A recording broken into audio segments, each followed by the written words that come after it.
ભાજપ પીડિતાની સાથે રહી ન્યાય અપાવશે તેવું કેસી પટેલે જણાવ્યું હતું। ભુજમાં પ્રદેશ મહામંત્રીની ઉપસ્થિતિમાં પત્રકાર પરિષદ યોજાઈ। આમ આદમી પાર્ટીના પદાધિકારી સામે બદનક્ષી અને કાયદાકીય કાર્યવાહી કરાશે।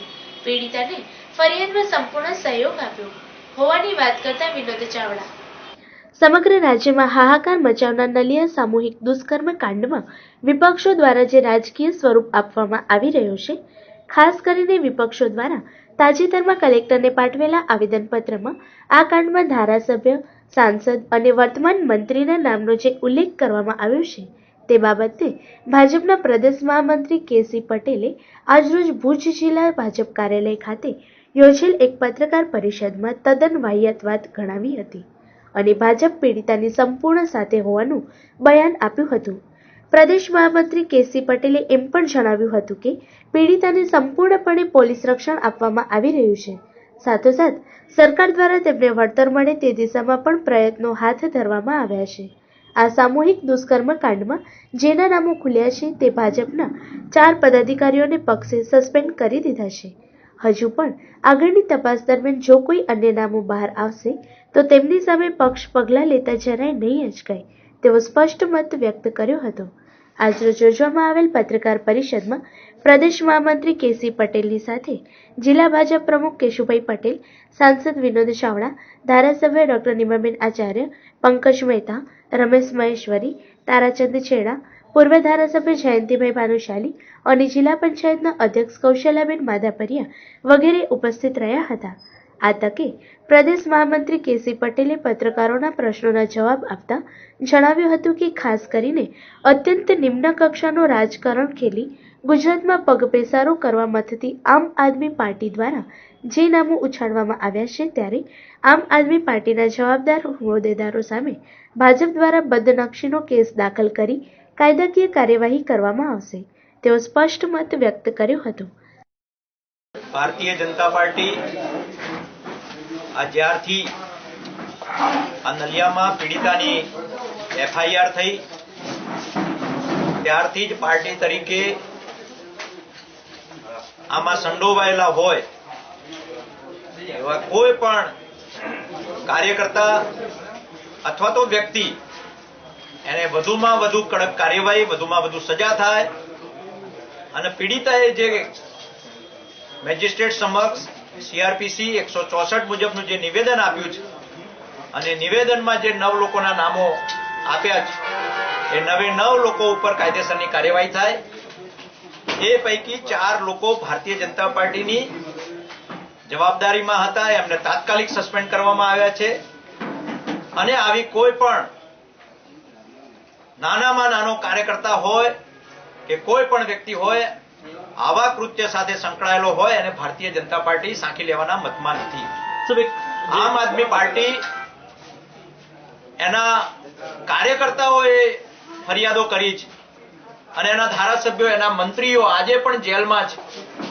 એ આમ આદમી પાર્ટી આ સંવેદનાનો આ જે દુષ્કૃત્ય થયું છે અને વખોડવાની જગ્યાએ એ રાજનીતિ કરવા માટે મેદાનમાં ઉતરી છે। ત્યારે હકીકતમાં પીડિતાને ન્યાય મળે અને જે આ કૃત્ય કરનારા છે એને વધુમાં વધુ સજા થાય એ પ્રકારેનું કામ, એ પ્રકારેની વાત આજે બધા જ લોકોએ કરવી જોઈએ।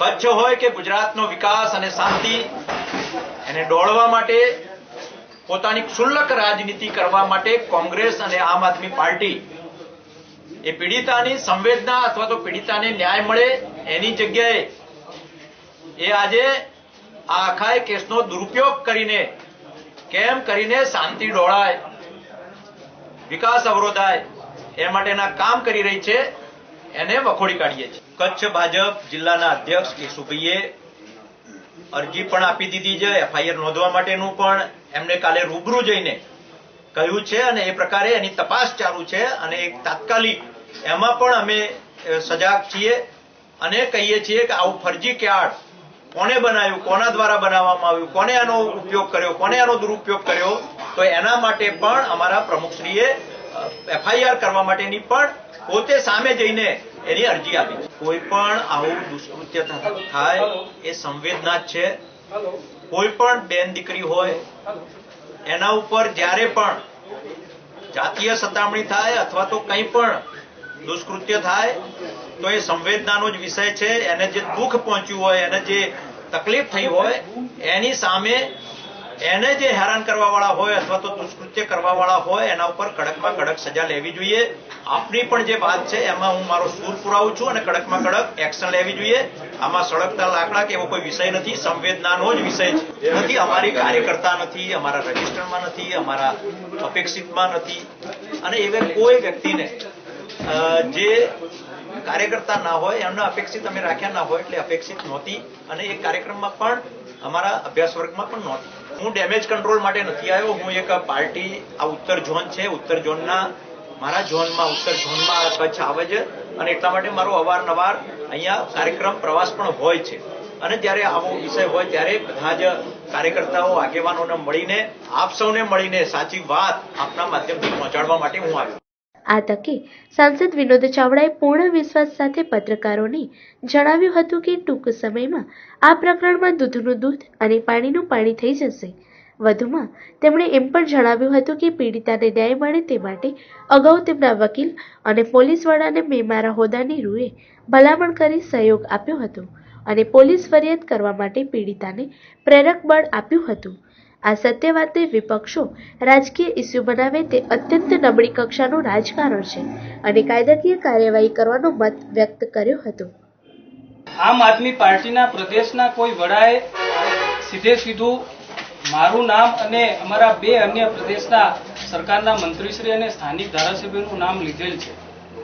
હું એ વાતને સ્પષ્ટપણે એક રાજકીય રૂપમાં લઈ જાઉં છું, કારણ કે આવેદનપત્રની અંદર આ કેસને બચાવવા માટે અમે કોઈને ભલામણ કરી છે એવો ઉલ્લેખ કર્યો છે. હું વખોડું છું સખત શબ્દોમાં.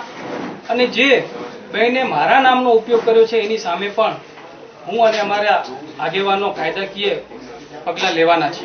હું આજે એ પણ તમારા સમક્ષ, મારા મીડિયાના મિત્રો સાથે, તમે પણ મને ઓળખો છો, પોણા 3 વર્ષના સમયની અંદર અનેક કાર્યો કચ્છના વિકાસ માટે કર્યા છે. સતત કાર્યશીલ રહી કરીને મારો સોમવારનો દિવસ હોય તો અનેક 100 થી 200 લોકોને કાર્યાલય ઉપર પણ મળવાનું થતું હોય. નાના મોટા પ્રશ્નો હોય, તાત્કાલિક એનું નિવારણ કરવામાં આવતું હોય. શોર્ટ સમયની અંદર એક રાજકીય કારકિર્દીની અંદર એક ખૂબ પ્રગતિ મળવાને કારણે પણ ક્યારેક વિરોધી લોકોને ન ગમતું હોય તો કઈ રીતે મારી છબીને બદનામ કરવા માટે પણ જો આ ષડયંત્ર કોઈએ કર્યું હોય, મને દુઃખ લાગે છે. કારણ કે આ દીકરીના વકીલ પાસે પણ દિવાળી પહેલાના સમયની અંદર કોઈ એક આરોપી મારા નામનો જ્યારે ઉપયોગ કરીને ત્યાં ગયેલો હતો ત્યારે એ વકીલ સાથે પણ ખુલાસો કરી અને દીકરી અને એમના સંબંધીઓ સાથે પણ ખુલાસો કરી અને હું એમની સાથે રહ્યો હતો કે મેં કોઈ પણ આવી ભલામણ કરી નથી. હું આ કેસની અંદર પણ તમારી સાથે છું અને ક્યારે પણ પોલીસ ફરિયાદ કરવી હોય એ પોલીસ ફરિયાદની અંદર પણ હું તમારી સાથે છું. હું માનું છું કે જે પણ વિરોધી લોકો હોય એ લોકો કોઈને પ્રગતિ જોઈ શકતા ન હોય ત્યારે આવું કાર્ય કરતા હોય એને મુબારક છે. ભગવાન એમને સદબુદ્ધિ આપે. અને ખાસ આ ઘટના બની છે એ ઘટના એ દીકરી, પીડિત દીકરી પ્રત્યે આજે પણ મારો સ્નેહ છે. આજે પણ જે પણ રીતે એ દીકરી ઉપર આવેલ દુઃખની અંદર આપણે બધાએ સહભાગી બનવું જોઈએ અને સાચા અર્થમાં હજી પણ જે તપાસ ચાલી રહી છે એ તપાસની અંદર પણ જે પણ એ ભાજપના હોય, કોંગ્રેસના હોય કે આમ આદમી પાર્ટીના કે બીજા કોઈ પણ લોકો સંડવાયેલા હોય, ખરા અર્થમાં એને પણ પકડી કરીને એના ઉપર પણ કાયદાકીય કાર્યવાહી કરવામાં આવે.